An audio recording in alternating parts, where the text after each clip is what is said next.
네, 여러분, 예고해드린 대로 오늘부터는 사도신경을 저희가 살펴보도록 하겠습니다. 조금 전에 예배 시작하면서 사도신경으로 우리는 신앙 고백을 했습니다. 모든 교회가 예전에 사도신경을 꼭 넣음으로써 예배가 시작됐음을 우리가 알 수 있고, 예배에 빠질 수 없는 하나의 요소인 것은 우리가 다 알고 있는데, 예배 때마다 사도신경을 암송하고 그랬는데 도대체 이게 뭐길래, 무슨 특수한 주문인가? 뭐 예배로 들어가기 위한 특수한 주문?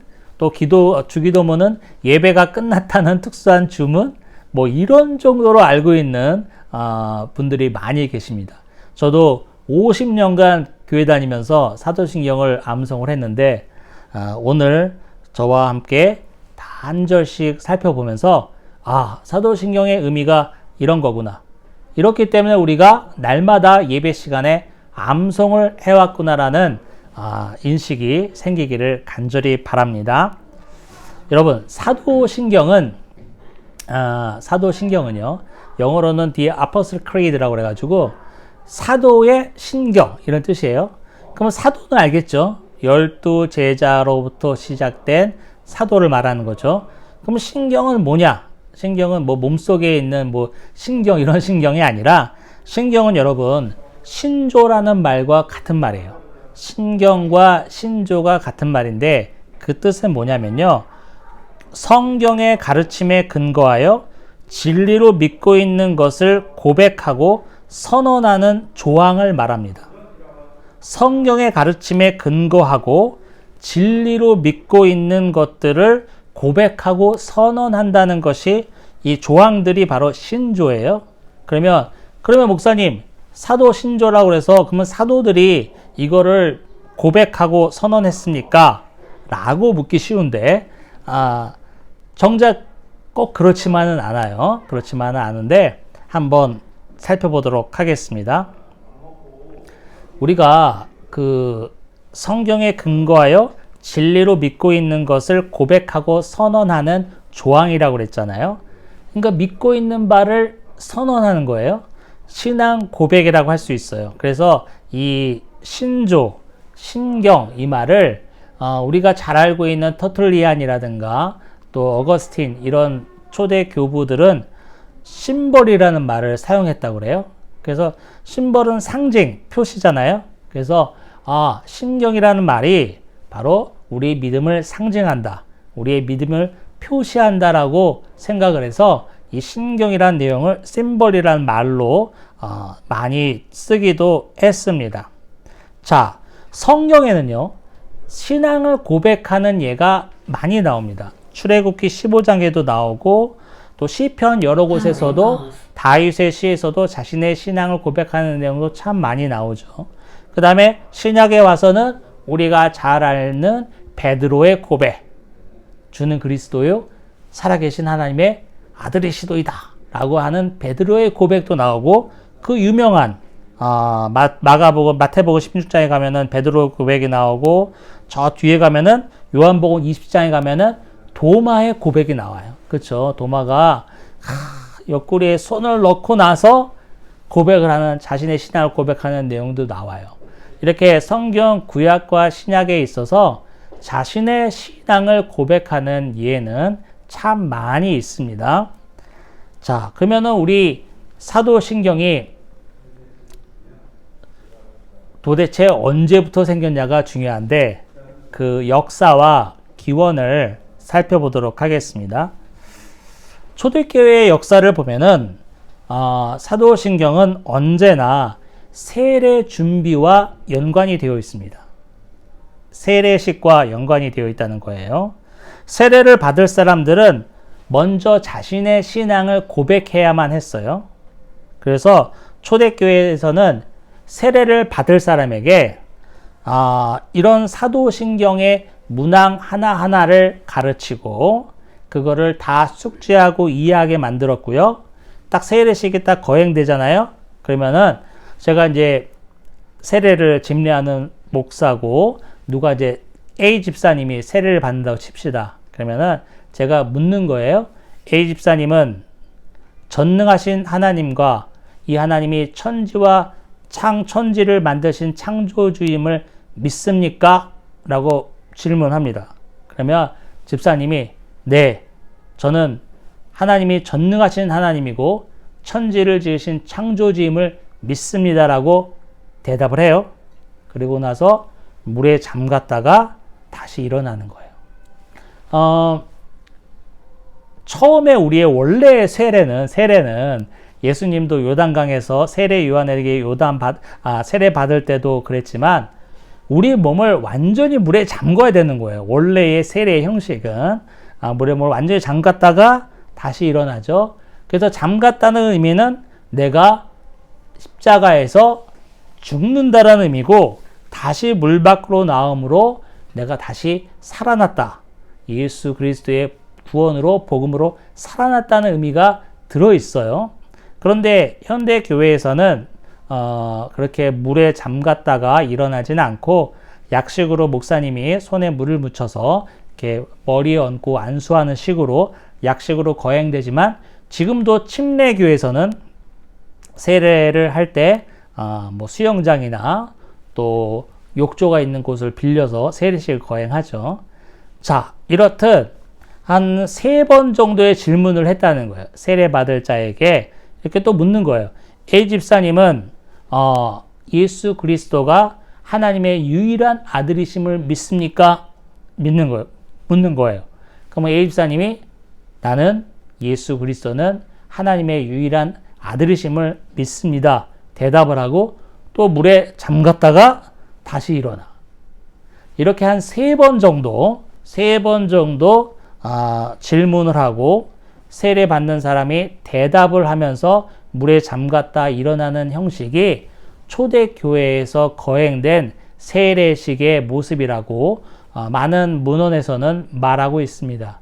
그러니까 사도신경이라는 것은 이 세례식과 뗄래야 뗄 수 없는 연관이 있다는 것을 우리가 알 수 있어요. 사람들은 사도신경의 필요성에 대해서 의문을 제기하는 사람도 있습니다. 사도신경이 뭐가 필요하냐? 어차피 사도신경이라는 것은 성경의 내용, 교리의 내용을 압축한 것인데 말씀만 있으면 되지 왜 사도신경까지 필요할까라고 의문을 제기하는 사람들이 있어요. 그러면 사도신경이 왜 초대교회에 필요했을까에 대해서 우리가 생각해 볼 여지가 있습니다. 첫 번째로 살펴볼 내용은 뭐냐면 아마도 그때 당시에는 여러분 성경이 아직 완성되지 않았을 때니까 성경을 누구나 각 교회나 갖고 있지 않았어요. 그리고 성경이 있다고 해도 그때 당시에는 다 손으로 일일이 옮겨 써야 되는 필사를 해야 되는 시대이기 때문에 성경을 만든다는 것을 성경을 기록한다는 것이 너무나 어려운 일이고 종이값이 되게 비쌌잖아요. 그 다음에 또 그때는 종이가 아니었겠네, 가죽이었겠네요. 가죽값이나 이런 게 양피 이런 게 너무 비싸니까 아무나 이런 문서를 들고 있을 수가 없었어요. 그래서 뭐 왕족이나 귀족들이나 이렇게 책을 보는 거지 나머지 사람들은 뭐 글도 모를 뿐더러 글을 안다고 해도 책을 갖고 있는 사람이 아무도 없었던 시절이에요. 그래서 성경이 그렇게 아직 만들어지지 않았을 때이고 만들어졌다고 해도 시간이 좀 지나서 성경이 만들어졌다고 해도 그 성경이 모든 교회에 유통되고 있지는 않았을 때라는 것을 우리가 미루어 짐작할 수 있죠. 그러면 보세요. 성경이 있지가 않아, 교회에. 저기 소아시아 교회에 무슨 한 교회라고 칩시다. 성경이 없어요. 그럼 뭘 가르쳐야 됩니까? 거기도 목사님이 있을 거 아니에요. 그렇죠? 말씀 전하는 사람이 있을 거 아니에요? 그럼 뭘 가르쳐야 돼? 지금은 성경이 있어서 몇 장 몇 절 봅시다 이렇게 해서 가르치는데 성경이 없단 말이에요. 뭘 가르쳐야 되죠? 아하. 사도신경이 초대교회에 필요했던 첫 번째 이유는 성경이 없던 시절 성경을 보기 어려웠던 시절에 모든 교회가 통일된 교리를 가르칠 필요가 있어서 생겼습니다. 성경이 있다면 성경을 보면서 이건 이렇구나, 이건 이렇구나 설명하면 되는데, 성경이 없으니까 어떻게 돼요? 하나의 통일된 교리, 성경의 모든 교리를 압축한 이런 뭔가가 있어야 될 필요가 있는 거죠. 그래서 초대교회에서는 어느 교회나 모든 교회가 다 성경을 갖고 있는 게 아니었기 때문에 이 사도신경의 내용을 가르쳤단 말이에요. 사도신경의 내용을 통해서 우리 창조주 하나님이 우리 창조주 하나님이시구나. 예수 그리스도가 하나님의 유일한 독생자시구나라는 것을 알게 됐단 말이에요. 그 뒤에 가면은 또 어떻게 했어요? 내 죄가 용서받고 부활과 영생을 내가 하게 되는구나라는 것을 알게 됐단 말이에요. 바로 성경을 대신해서 각 곳에 흩어져 있는 모든 교회가 통일된 교리를 가르쳐야 될 거 아니에요? 여기서는 예수님이 독생자라고 그랬는데 저기 전남 어디 강진에 가니까 거기는 예수님이 둘째 아들이라며 이렇게 나간단 말이에요. 이게 되겠냐고. 이게 안 된단 말이에요. 그래서 통일된 교리를 가르칠 필요가 있어서 사도신경이 생겼다는 것입니다. 그리고 두 번째가 필요성이 뭐냐면 여러분, 이단들 때문에 그래요.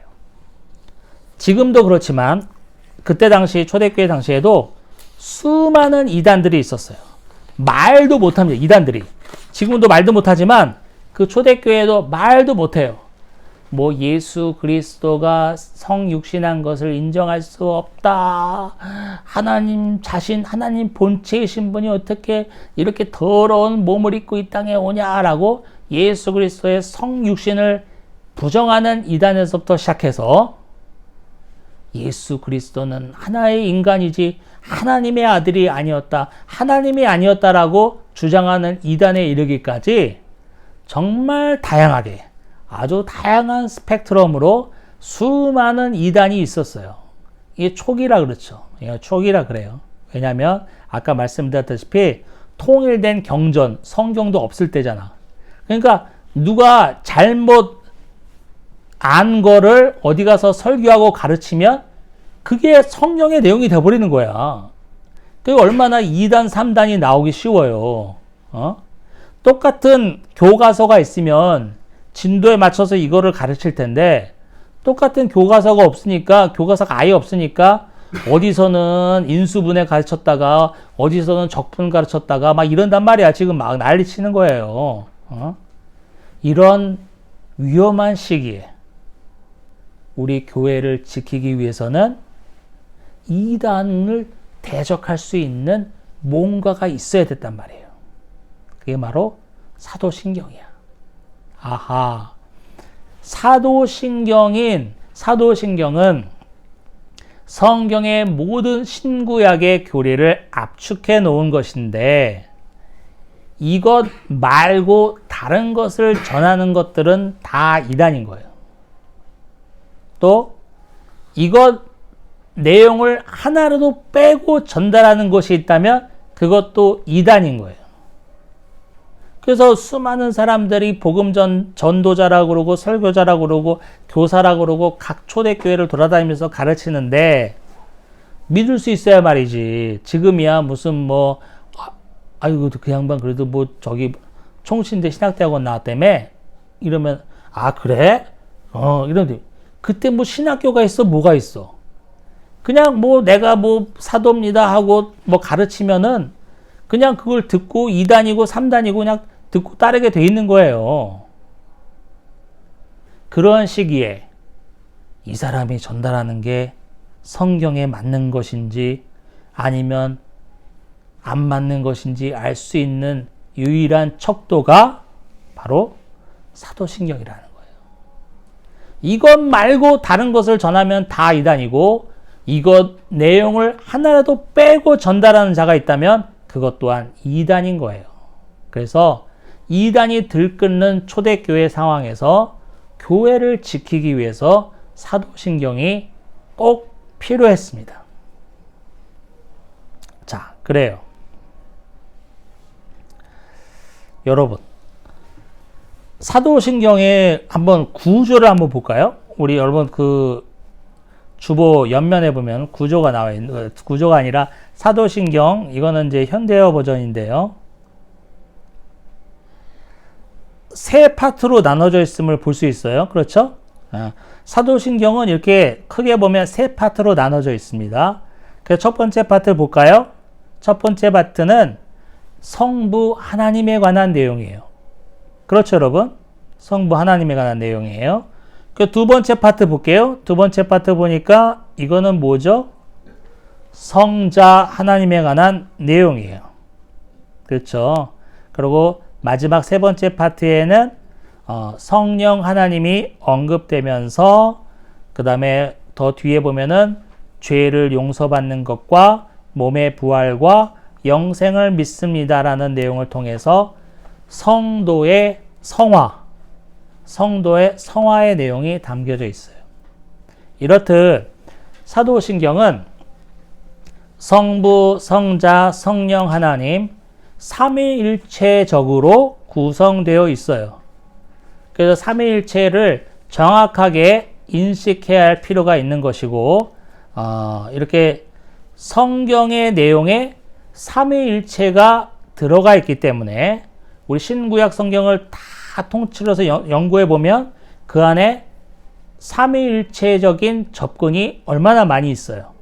창세기 첫머리서부터 있잖아요. 우리가 우리의 형상대로 사람을 만들고, 그래서 복수가 쓰였다는 걸 통해서 제가 창세기 강의할 때도 말씀드렸지만 이거는 하나님이 삼위 하나님을 나타낸 것이라는 것을 제가 말씀드렸죠. 자, 성경의 첫머리에서부터 삼위일체적으로 성경이 기술되어 있습니다.